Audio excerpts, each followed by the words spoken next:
Hey everyone, let's get into another C++ tutorial, and in this one, let's go over the switch case. Let's start by declaring a variable that we will use in our switch case. Let's say we want to evaluate a grade and print out feedback based on the grade. So I'm going to create a character variable called grade, and then I'm going to output enter your grade, A, B, C, D, or F, and we'll take an input which will be the variable grade. So for what's happening, we declared a variable of type char to store a single letter grade.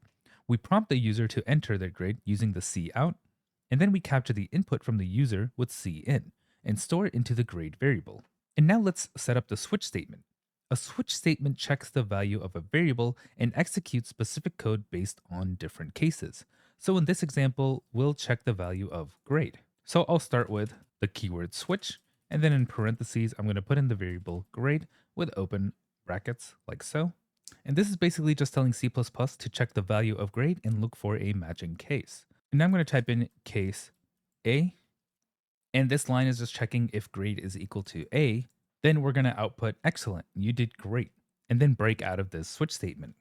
The break statement ends the case. It tells the program to exit the switch statement after this case, preventing it from accidentally running other cases. Each case in a switch statement should end with a break, like so.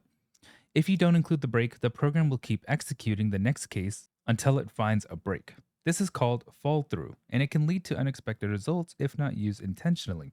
So let's go ahead and add a few more cases. So I'll add one for B, and I've gone ahead and added it for B, C, D, and F, where F is, of course, the failing one.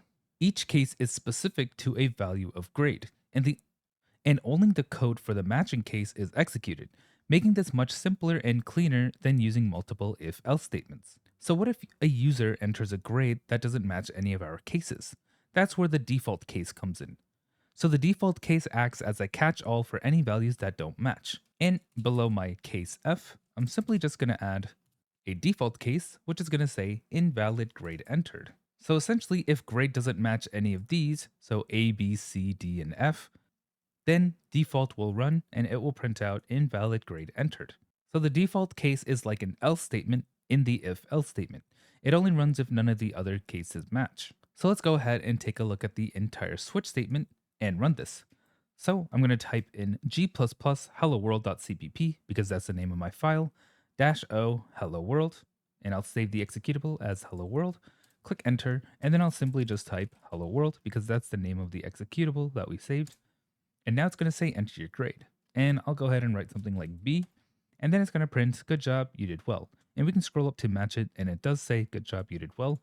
And I'll go ahead and run the hello world again. This time I'll write something like 3, and it's going to say invalid grade entered. And that pretty much covers our switch statement. To summarize, switch statement is a great way to handle multiple specific values for a single variable, especially when you have a large number of cases.